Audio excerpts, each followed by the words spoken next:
Hello and welcome back, my friends. This is Hambbage, and we are once again diving back into some hardcore vanilla Minecraft.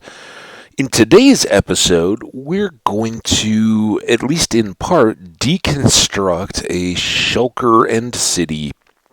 It's more of a Shulker End Hamlet than anything. We've already cleared it of shulkers, and it's basically just a tower. So not too overwhelming in size. But we'll give it some cool future resources and does have a bunch of end rods in it already. So, with all that being said, let's go ahead and dive in here, get after it. Ooh, just in time for the sirens to go by. Something exciting is happening. Take the elevator to the mezzanine. Yes, indeed. No elevators for us though. It's just a down trip from the roof. So, hope everyone's doing well. If you've been watching a bunch of these episodes in sequence, then I hope you had a nice chance to take a break. I just did. I hadn't had much of a breakfast, and again, I'm recording this on Monday, May 31st. Here for viewers in the United States, here that is Memorial Day. And no more significant, certainly, but as kind of a fun note, it was also the day of my first haircut. And I talked about that a little bit. One of the odd things was I kind of had an odd, just disjointed start to my day-to-day because of it. Normally, I'm up early out for a walk, have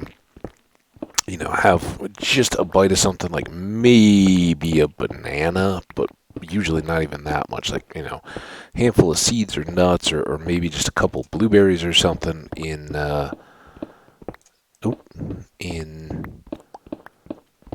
popped in my mouth before I go and like, half a glass of water or something. Just enough to get my system going, and then I kind of save the time after for getting coffee and whether I'm doing like oatmeal or eggs or something, get my breakfast together and do that kind of as once both my body and my I guess digestive system. I don't know. Both my muscles in the walking and my mind in the being awake and being outdoors and seeing what all's going on. And I guess my is it digestive so much or just nutritive system is waking up. Everything's got to start. Then I give it food that as everyone's fond of saying, that most important meal of the day. So, but today none of that happened, or at least not in order really, because I had this haircut and it was raining too. Since I've gotten up, it's dried up a little bit now actually, but from the time I'd gotten up until well after I'd gotten back from this haircut, it was like super real rain, steady, nonstop, just going. And I don't have any problem with that kind of day. Again, it's not like windy, or they said that maybe some thunderstorms later this afternoon, but I don't see that happening when it's been just this cool and kind of soaker rain. I don't see how it would really have a chance to develop a storm cell too much, but whatever, we'll see. But we certainly need the moisture, so it's very welcome, and did not make me want to get up and get out of the door this morning because it was chilly and wet. And again, I think we're kind of on the back end, and even if I don't do much today, it is a holiday, and it's gonna be back to beautiful again tomorrow. I think we're like sunny 70s, just awesome. So I will make up for it. But yeah, so I I had gotten up, like 2.5 hours before this haircut. And that was sleeping in a little bit. It was like 7:30 when I got up, and I'd been up last night, watched a hockey game, and recorded a later episode. So it wasn't crazy that I was just a little bit more sleeping in. Um, but when I got up, I didn't have much of anything to do, and I didn't want to get coffee. I had already said, be all jittery, when you're getting a haircut or anything, or you're just going to be sitting still. Like, don't go slam a big old cup of strong coffee an hour before you're going to do that. It's not nice to the person who's cutting your hair. They got to, like, dude, sit still, stop it, and you're just going to be antsy instead of like, hey, you're paying for a nice service, something to make you feel good, look good, all that. So you might as well relax and enjoy it. So I was very consciously avoiding, hey, let's be all super caffeinated, and I just didn't feel like getting started on breakfast at that point. So I'd had a banana, kind of same old typical pre-morning walk, and then I, eventually just took a shower, got kind of cleaned up. As I said, I like going into a haircut or anything like that kind of over prepared is maybe fair to say. I don't want, to me, it's just still a little weird. It's not, it's their job, right? They're professionals. They do a good job of it, but it's a little weird. Like, so wait, you're just gonna like, I guess deal with my hair, right? It's like going to the doctor or a massage or something, I would guess. I've never really had a professional massage. Another one seems pretty weird to me. But, I've certainly been to, like, physical therapy and stuff, right? Like, you don't go in there like, oh, hey, I just worked out or I just mowed the lawn. Like, hey, clean yourself up. These people have to touch you and are doing a service for you. So, do them a solid, don't make it gross. So, yeah, I took a little longer shower, did the double conditioner, made sure, everything was as clean and soft as it could be hair-wise, and manageable, So, I'd done all that, was ready, headed over. It was still pouring out, and was like, oh, I thought maybe that would end, but I was surprised. For a holiday morning appointment, they were going off. There was a bunch of people in there. So yeah, I got it. I'm a little unsure. I decided to keep this beard going, and it's kind of one of those things where when you're just letting it grow, it's okay. And I've grown various beards and goatees and stuff over the years, certainly. Um, and I like having that, but having it cut at a barber is like, all right, I'm committing to this, and I don't know. I don't know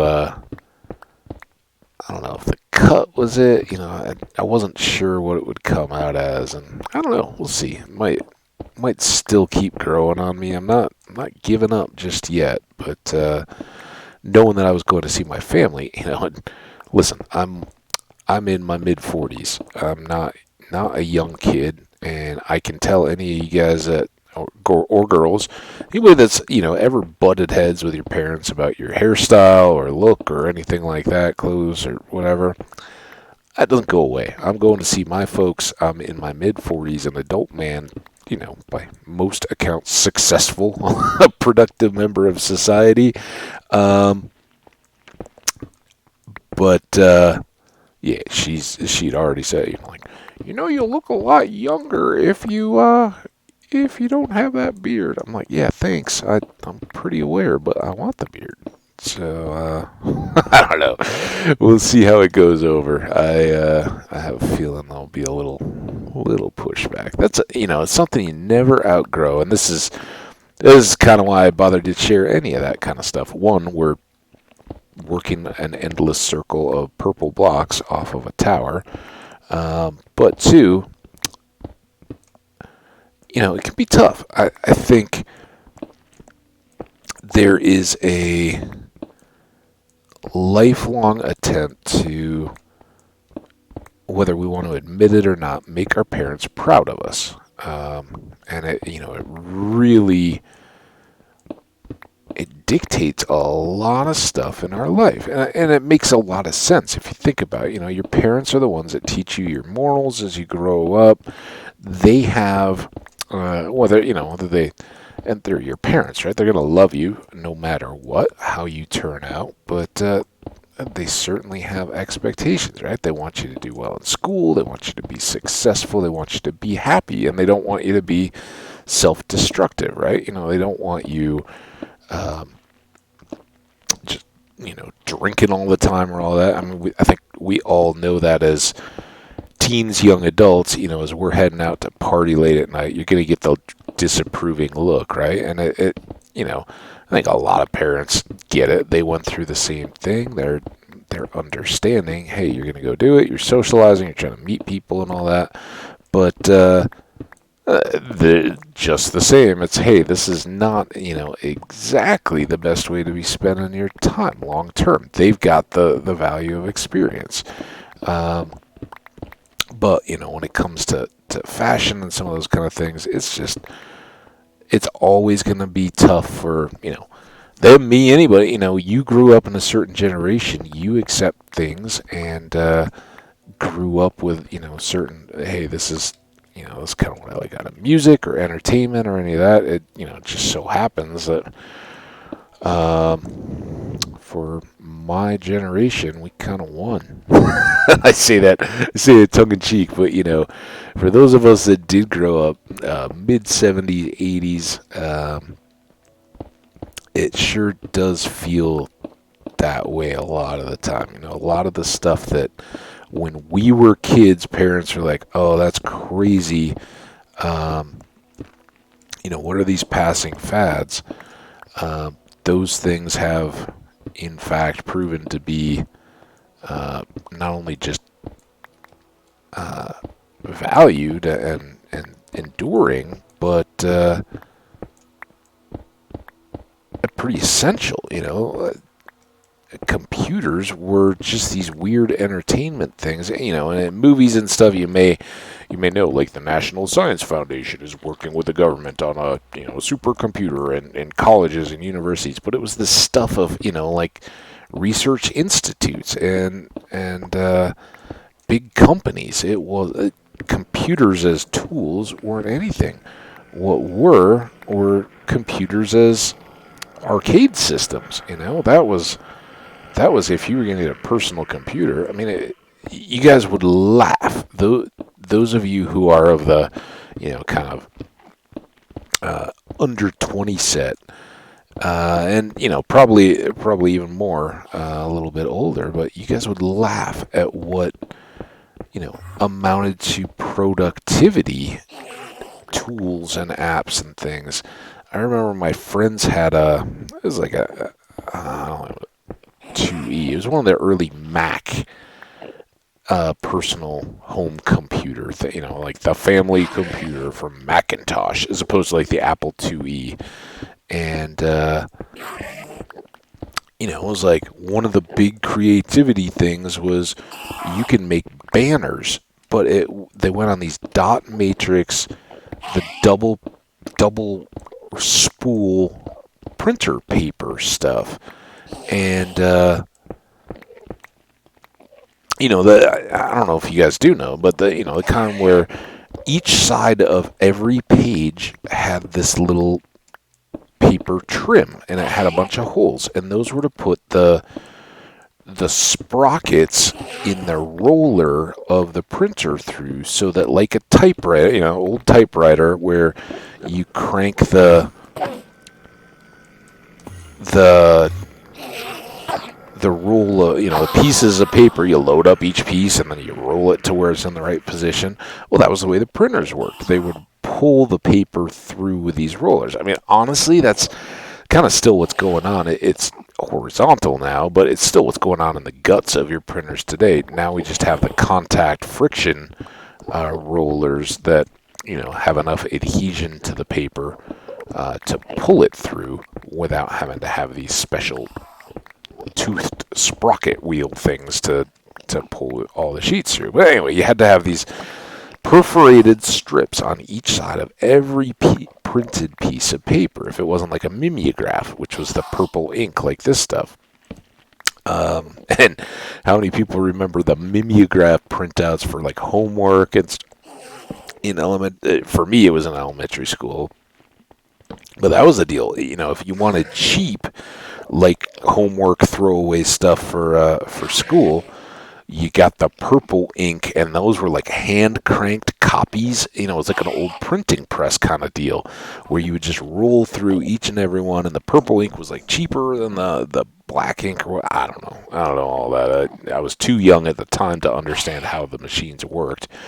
It's like, oh yeah, whatever homework, as elementary school kids you got, or reading or handouts or that kind of stuff, it came off these like hand crank little printer things. That was crazy. But yeah, home computers and entertainment or non-entertainment like productivity was just this corny stuff, like the whole kind of dot matrix art stuff, and maybe that's why a lot of the Minecraft is hung on so well. You're doing a lot of the representation that we had to learn. The early paint and artistic type software wasn't much more than that. It was like, oh, do you want the circle dot brush, or do you want the dot brush, or do you want to try to draw a line by hand with a crazy mouse that nothing like gaming mice today. So lots of differences, but it was also in the end right. Those of us that were saying, yeah, we want more access to computers. We want to talk to our friends. The early message boards or bulletin boards, as they were called back in the day. All those things, now think that's, everything we do, whether it's Twitter or, in this sense, video and speech. At the time, we couldn't even think about that. That wasn't computer stuff. That was like TV or radio. That was a whole different world. So it's crazy how much some of all of those various things have changed over the years, and it does at times. It feels kind of good at times, because all your teachers that were like, oh yeah, you need to have perfect handwriting, you'll be judged on that. And that's again what comes back to your parents. They're saying,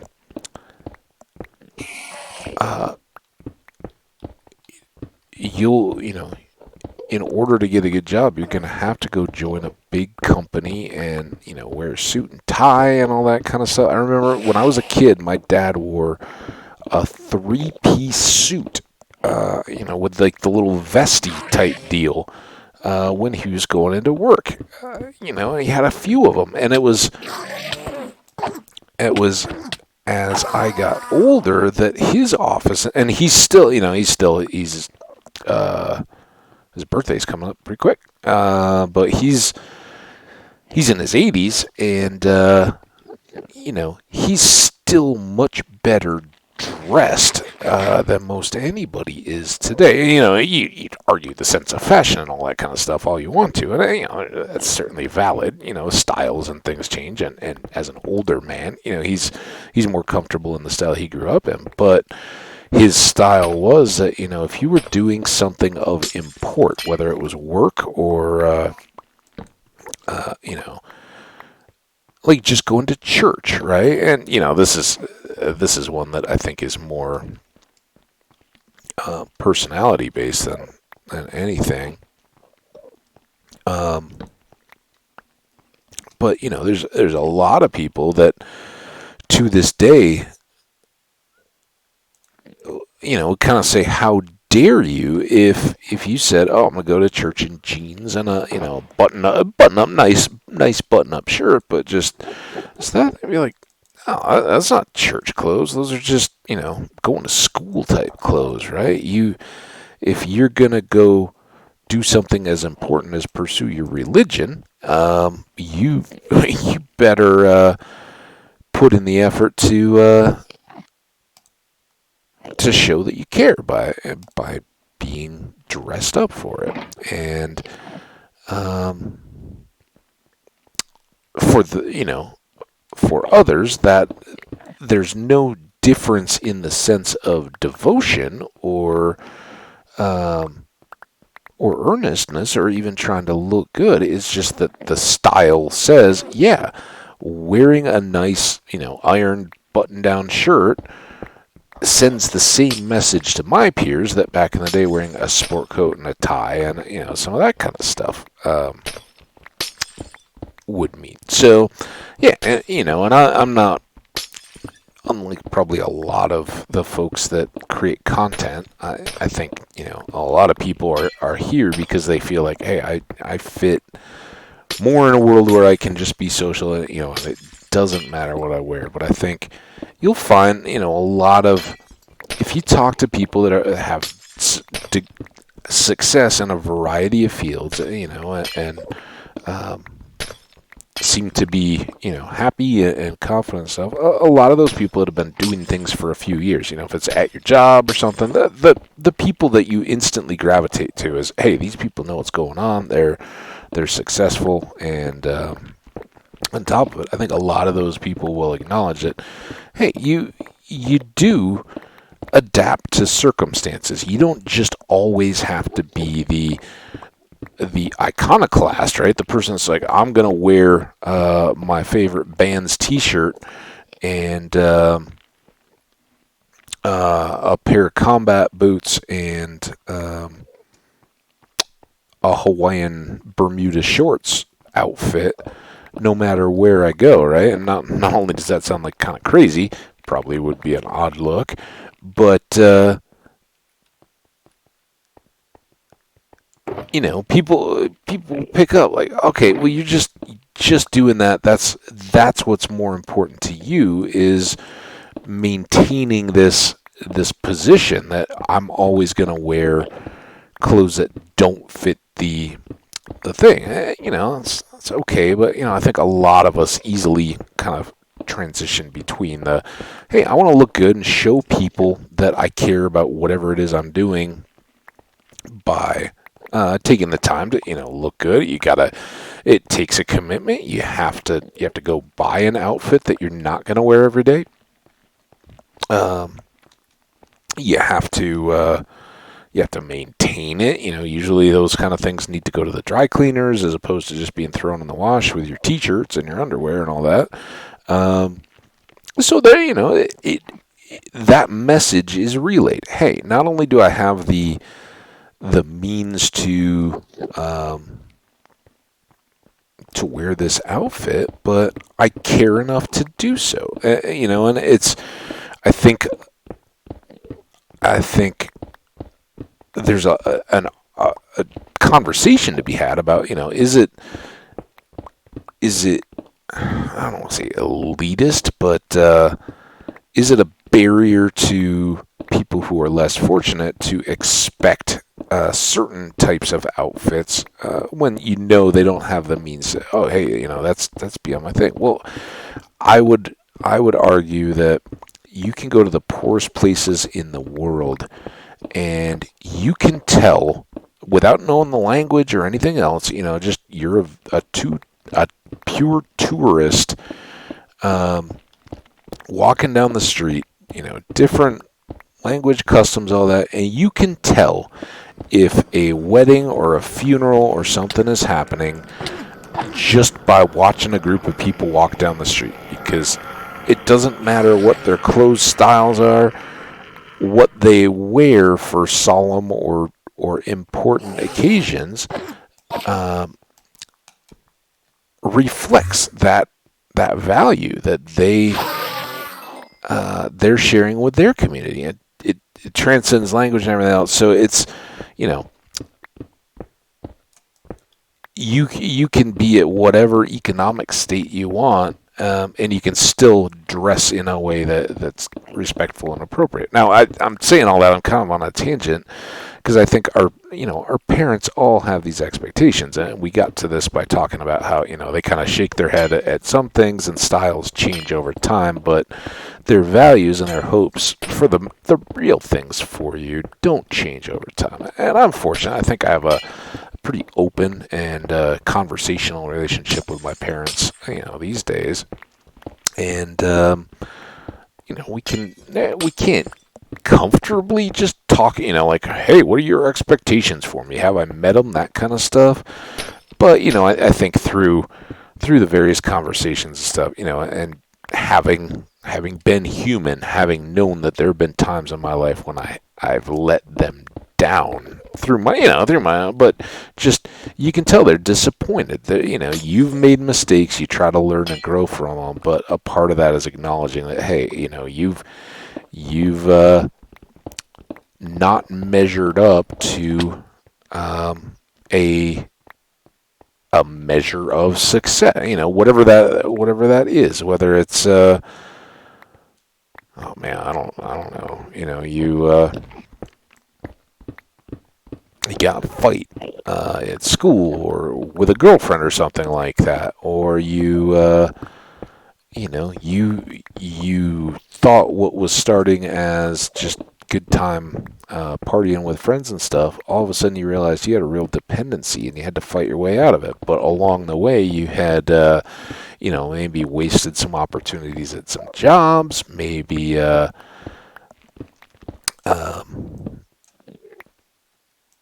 squandered some gifts and things that they may have given you that had been important, but you by being selfish, by wanting to have a good time, or I said kind of the addictions, but it doesn't even matter for that. It could just be selfishness, right? Like, for a while you get caught up in something you want something short term so bad that you're willing to do anything for it, and maybe your parents, as a gift at one point, had given you a real nice car or something, and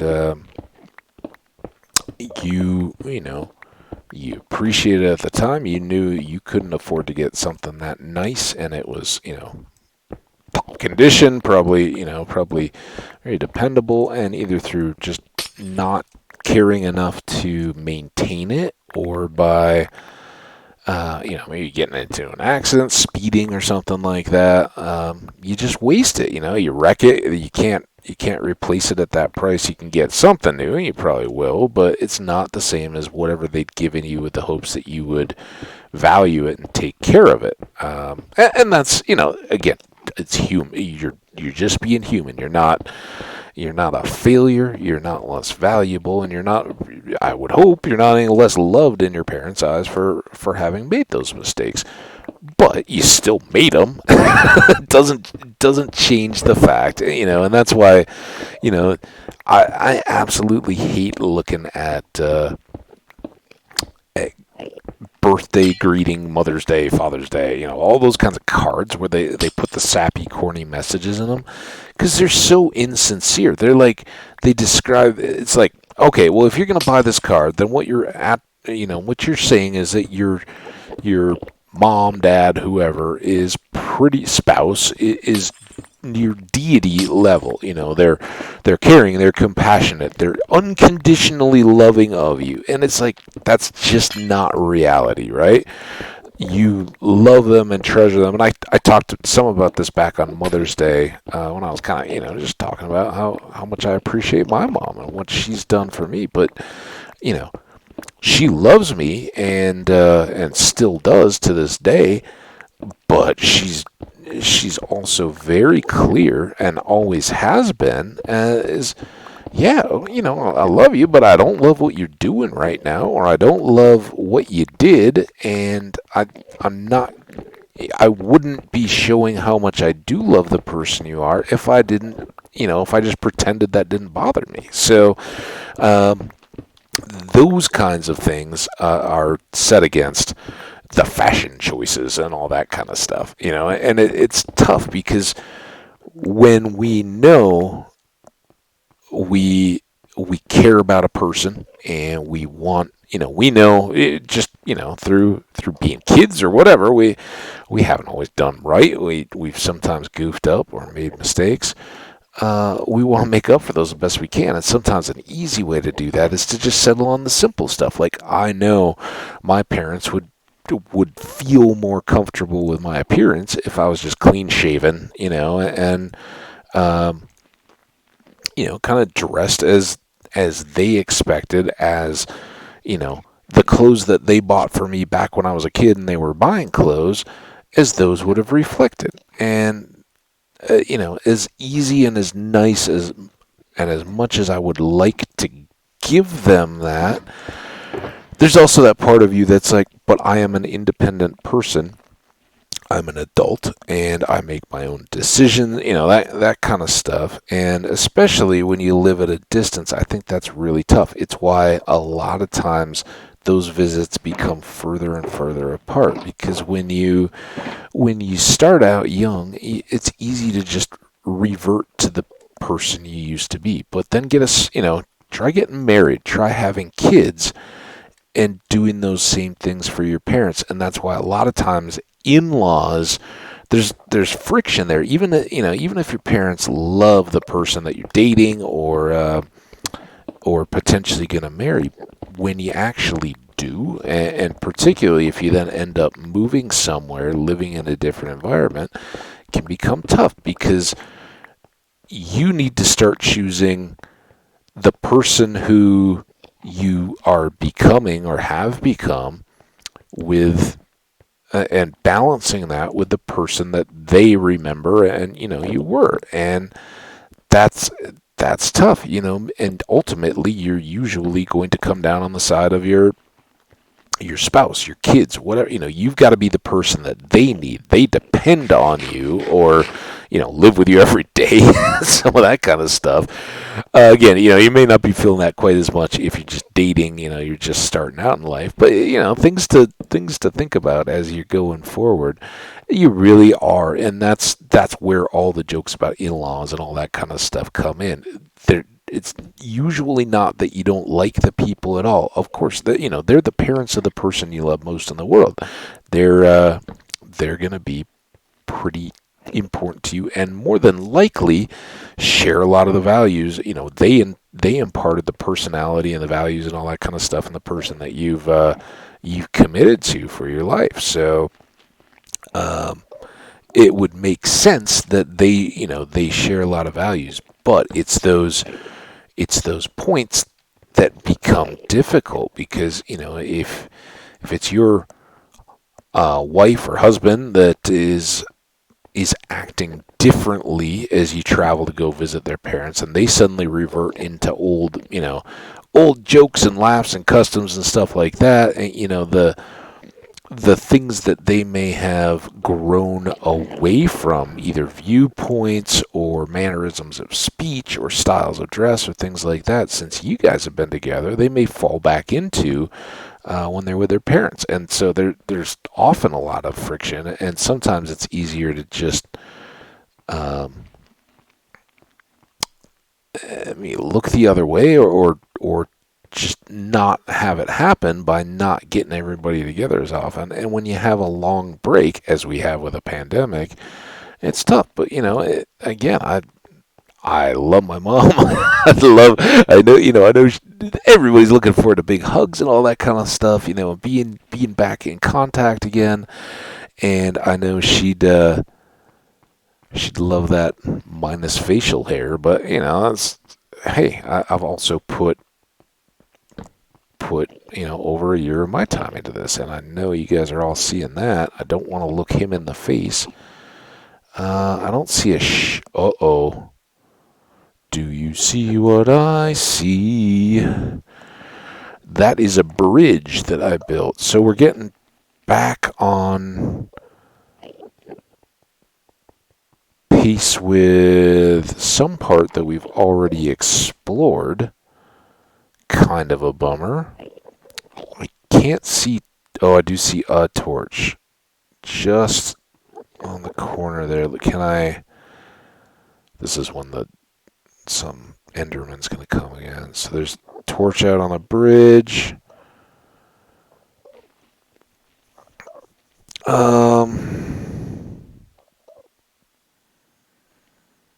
Tell you what. Let's. Oh.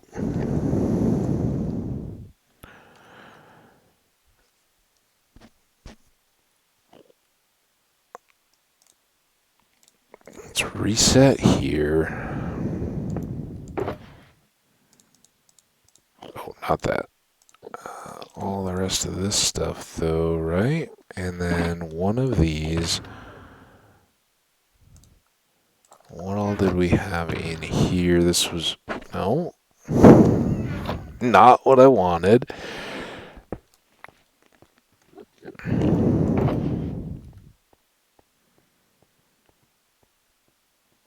So that had the chorus fruit.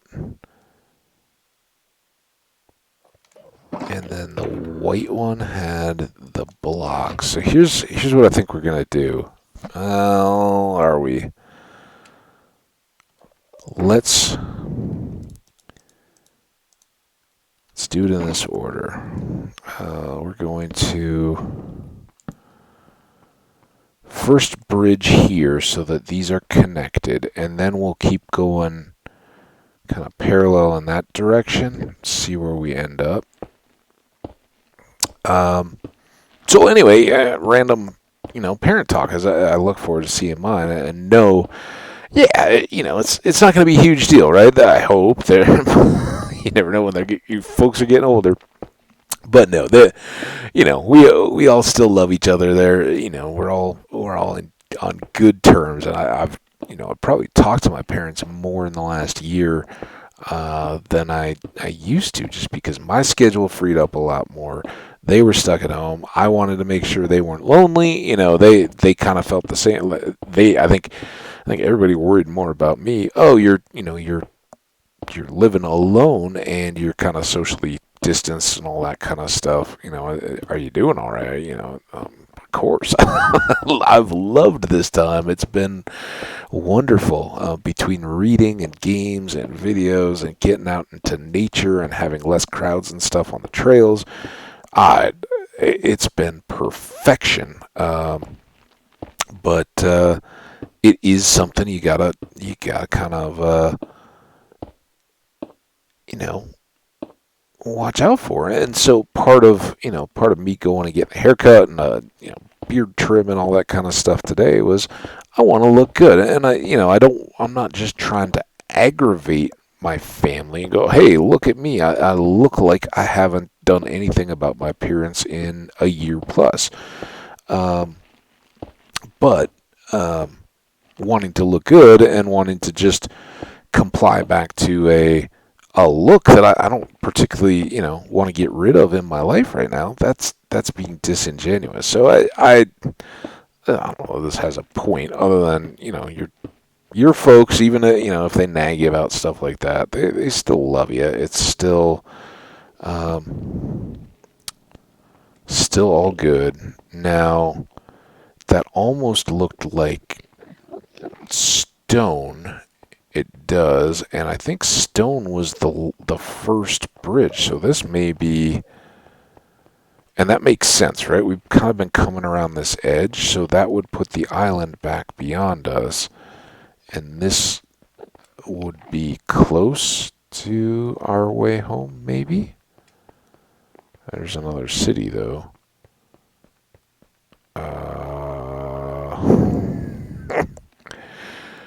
Not going to worry about it. We are now sidetracked. But we did clear out this city.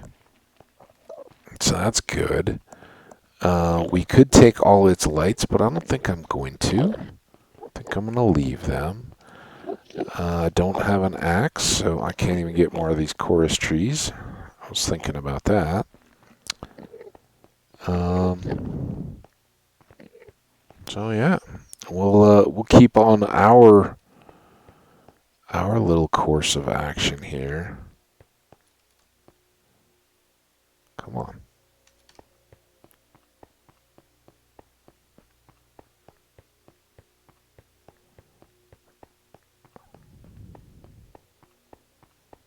Oh, don't you cause trouble, you Enderman, you. Alright, there's our boxes. So what I was kind of trying to do before that, I wanted to get that, if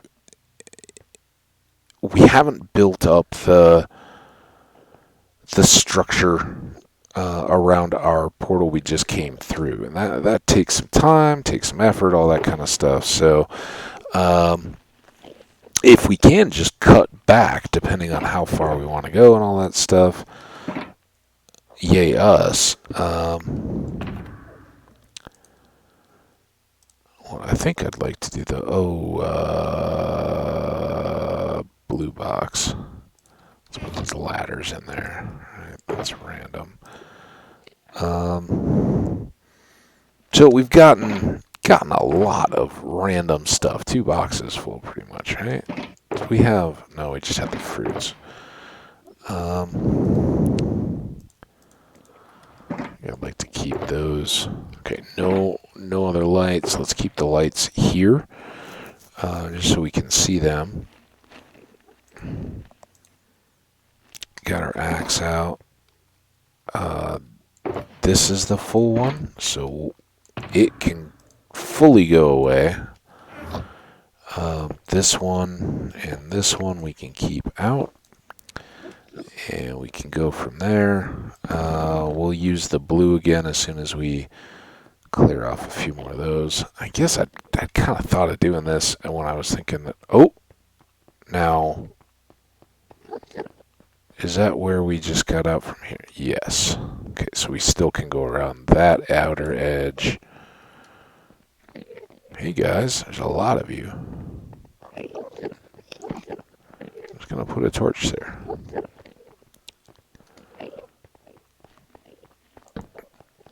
So yeah, trying to be respectful and make sure that I'm kind of refreshing the wardrobe. Like a lot of people, I didn't have any need to buy any new clothes or anything while I was out. I haven't really worn a lot of my clothes, but that, again, it's kind of one of those, you're refreshing your own confidence in your own appearance. It's like getting a haircut, right? You're not necessarily making a huge change, but you're cleaning things up, tidying, getting that little pep in your step as you walk out. Like, yeah, I feel good. And I think I know everybody else is doing that kind of stuff too. I hope that reflects hey, I value your company. I think this is a celebration in and of itself. And yeah, I think that. I don't think this is any deep thought, or maybe it constitutes deep end talking to fill time, but it is what it is.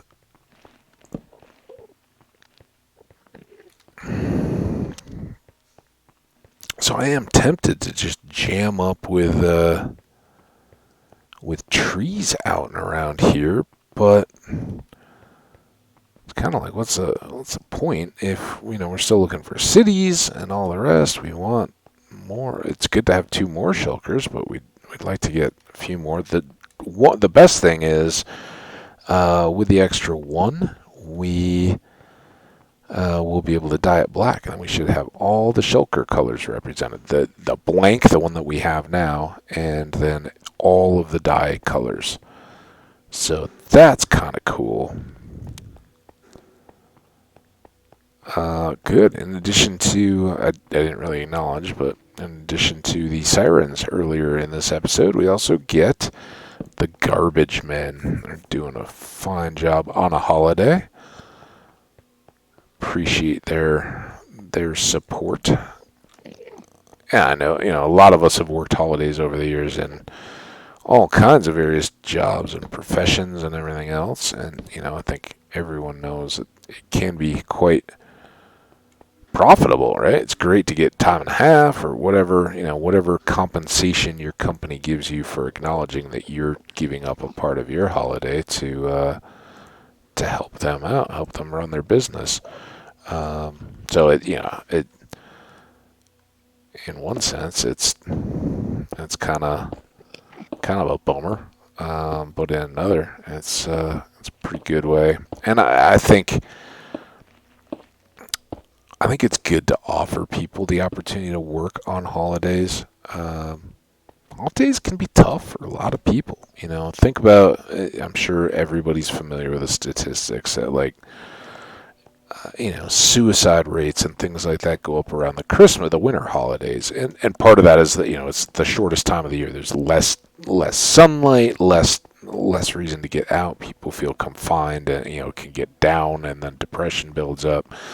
But a lot of it too, it goes into these same family expectations, right? The person that's unemployed and lost a job that has always been, the parent that gives the great gifts, and the kids makes the kids holidays by spoiling them a little bit, and suddenly, there just aren't the funds to do that, or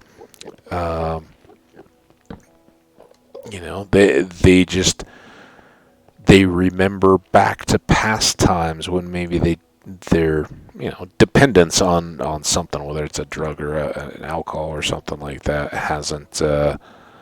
hadn't had quite the same grip on their lives, and so those can be tough. And I think a lot of times people that are alone or uncomfortable getting close to loved ones for whatever issues are troubling them that might actually put them to that point. It's good to have them be able to dive into something. Hey, you have value. You are an important part of this team, and by being willing to be here,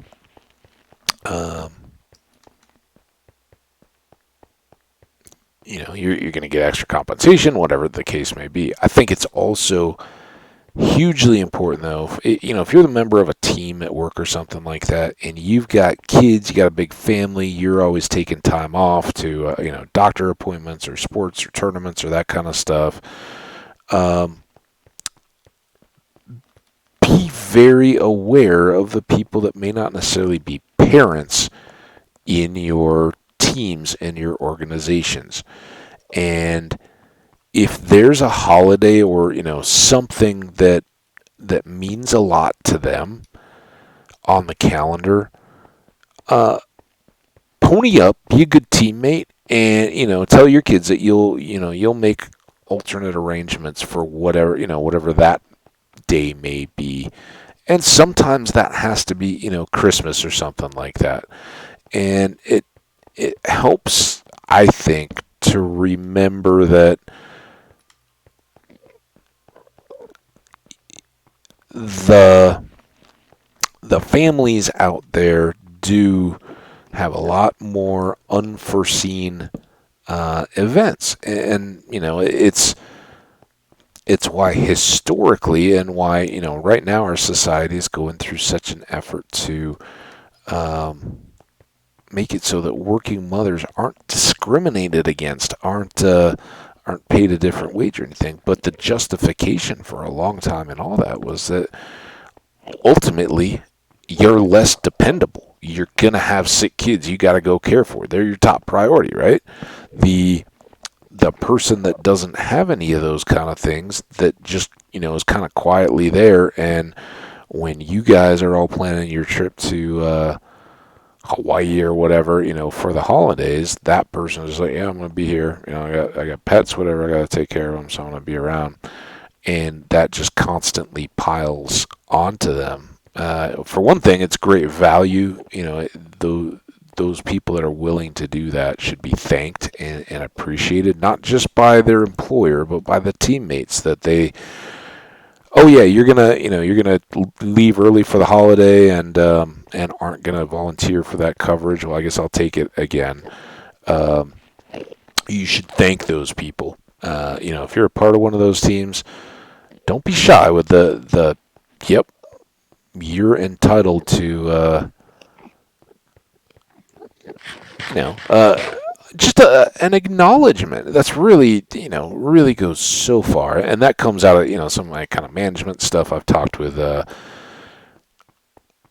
this playthrough before about customer interactions or working with service people and that kind of stuff. But yeah, when you're today when I was getting my haircut, I was talking to the people and I was like, man, I wonder if it's the weather. It was pouring rain again. Um, or if it's if it's just that it's early on Memorial Day and people appreciate this. She said, "Well, it's tough to tell. This is only the second year we've done it. We had done it last year with the pandemic and wanting to have be as accessible to people as possible, and this is the first year since, and so I tried to go a little above and beyond on the tip from what I normally would. Thanked them for being there and being open, and wished them a good rest of their holiday. That I hope they didn't have to work. But those are the kind of things where yeah, they should probably do very well on a holiday, because I think a lot of people are kind of in that situation. But you shouldn't feel like it's a guilt thing, like, oh man, because they're just working on the holiday. Well, yeah, and you're using their service on a holiday, so it's a fair exchange. And if you're the procrastinator type like me, yeah, last minute, if you need to. Ooh, so now this is back to the one we were at, man. All right, well, we're still adventuring. How's our time? I'm gonna get a sip here. Ooh, we're almost at an hour.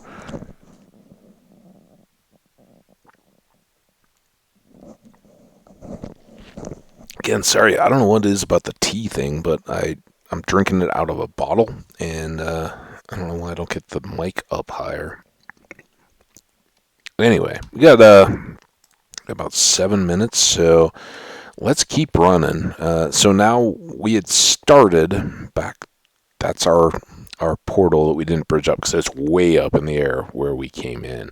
We kind of come around this way, so we're back close, but we're going to go back out on this landmass, and we'll just try to get a good old ways going here in the next few minutes. If we find anything, we'll save it for the next episode. I don't have a lot of time to dive into stuff, but yeah, it's looking more and more like maybe we build out of. It's a big canyon.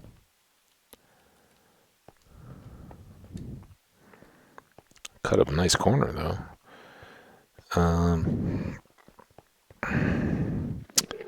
Yeah, like we build back out of that portal, or we find something else along the way, just through cover and ground. For the comments section, feel free to if you got similar type stuff? Is there stuff that you do when you're going back to see family? If you're, if you're remote or if you're seeing distant relatives, maybe you live with your parents and your siblings and all that kind of stuff. But if you're going to see grandparents or something like that, there's one. That's a good getting home portal. I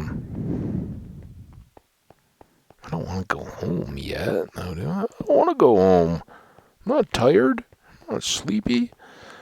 But let's, this can be a good wrap up here. And we'll kind of clear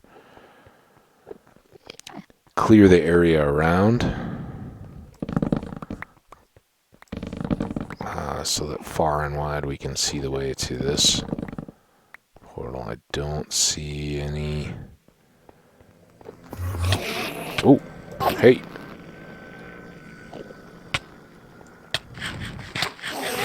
I don't know how many of them there are. I think it's just these two, but.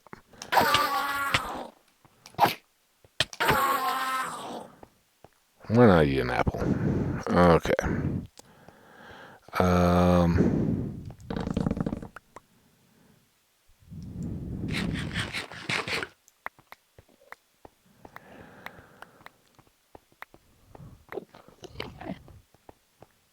Yeah, it's kind of wild. We can't see back to the other one, which I guess we went down a valley and back up and all that. Okay, those are the purple beams. Anybody that's not familiar, maybe that'll be. Maybe we can hang out. I wonder how often they go.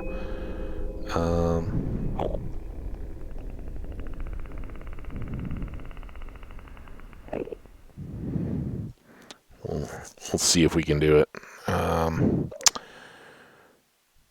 But yeah, feel free in the comments. Are there things that you do when you're getting ready to see out-of-town relatives, or changes that you make that maybe are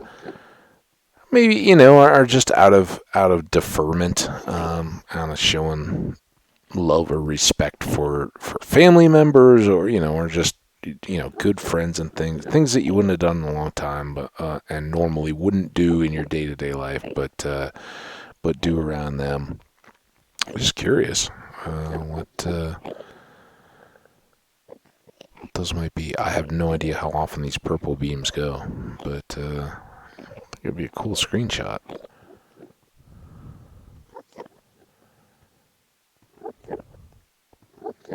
Probably not though, huh? Let's get one. I just randomed the last screenshot I didn't even think about it with the dragon fight, all that good stuff that could have made great screenshots, and I didn't do any of it. Okay, now we gotta go back into this mode.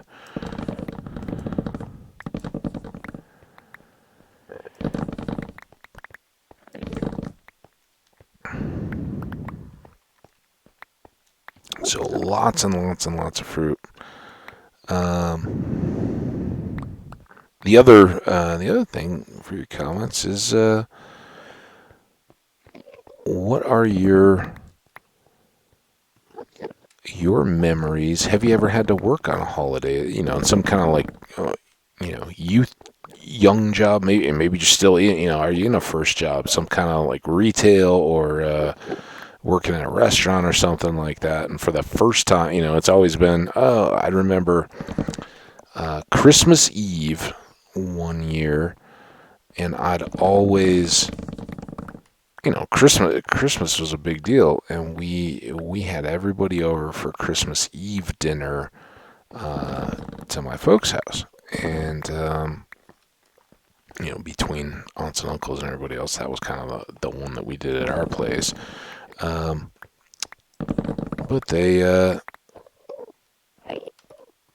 I was working at a movie theater, and they're like, "Oh, you got to work," and I think I managed to get a day shift on Christmas Eve day. So I could be there for the dinner, but I wasn't really around during the day. Whatever it was, I got home late and had to change out of the awful awful movie theater work outfit, whatever it was.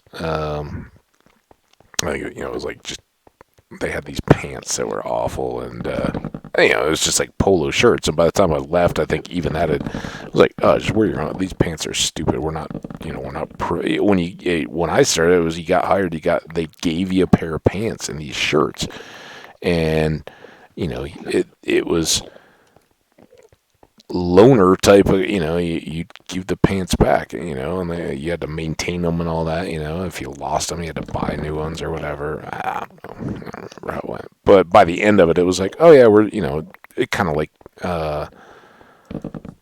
restaurants and things now. Oh yeah, we're gonna have like a polo shirt for all the staff for the seasonal promotion, whatever it may be. And when that's done, you don't need to wear. You can keep them and kind of alternate them through, but you're gonna wear the ones for the season. And then they're just used up. You don't. Nobody cares about them after that. You can keep them and use them as rags, or you can donate them to the less fortunate or whatever. But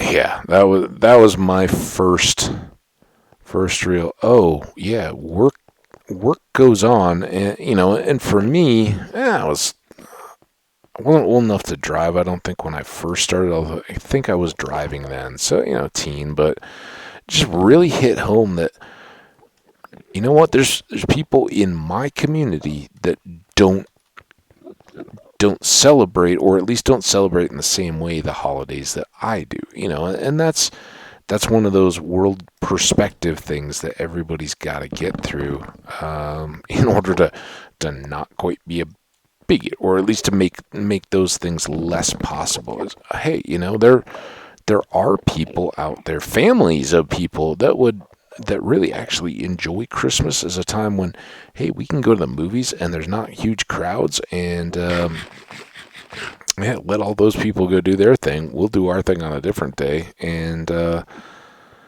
can have a good time. So anyway, we're probably close up. Let's get you.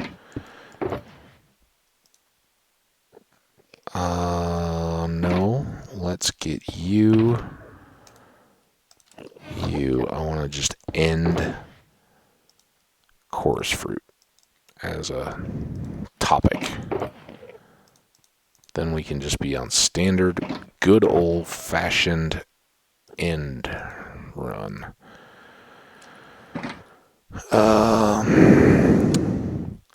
And then we'll use the cobble. Let's use the cobble now we're here.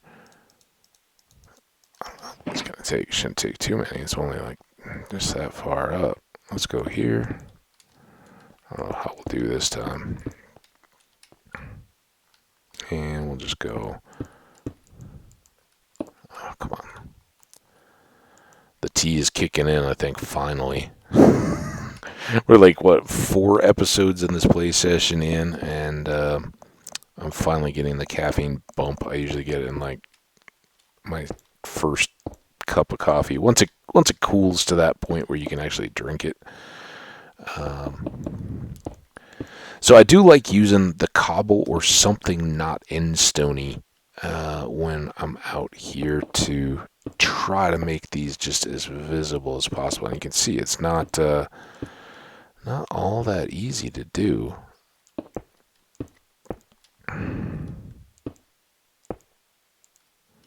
To see them, and you can use the cobble plenty easy. It's no.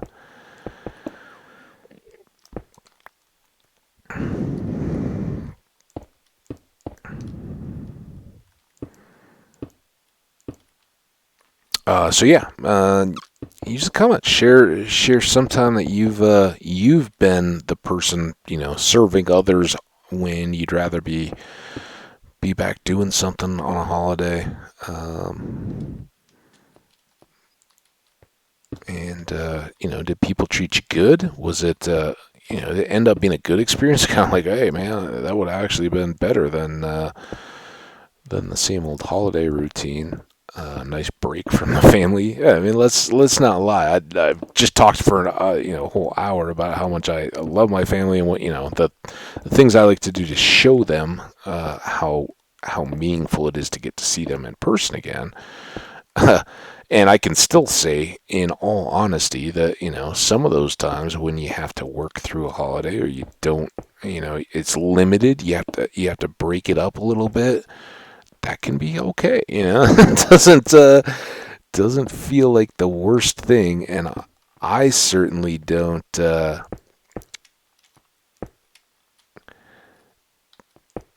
feel like that's insulting to, and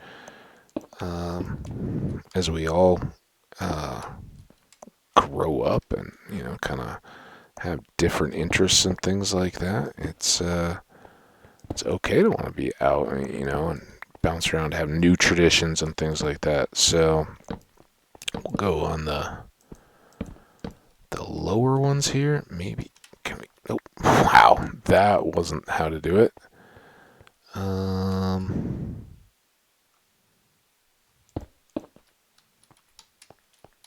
All I wanted to do was that. I don't know that helps or not. We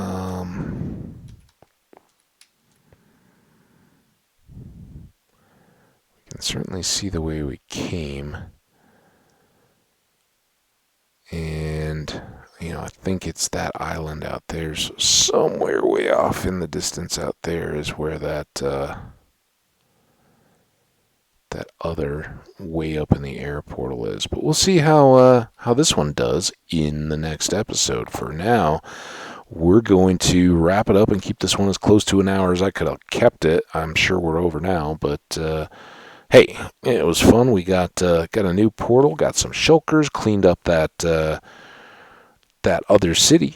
So we got a bunch of fun materials, and we can't forget our boxes. Hang on, before I go on a break and everything, let's come back down here.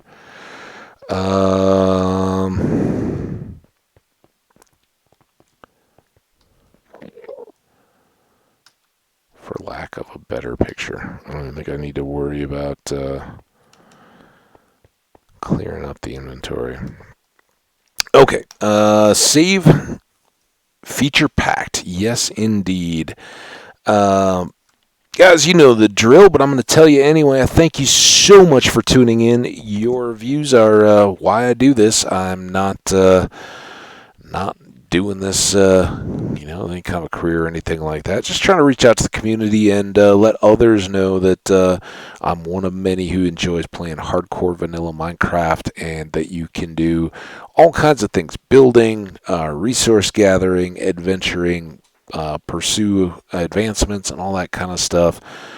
All in hardcore. It doesn't have to be creative. It doesn't have to be with mods or anything like that. It's a fully, as they say, feature-packed game, just as it is. So if you haven't played it in a while, give it a shot. If you've got any feedback for me, please leave a comment. We talked about a couple just random non-game things that you're welcome to comment about. But yeah, in-game always, if you have recommendations, criticism, saw an idea you liked, or have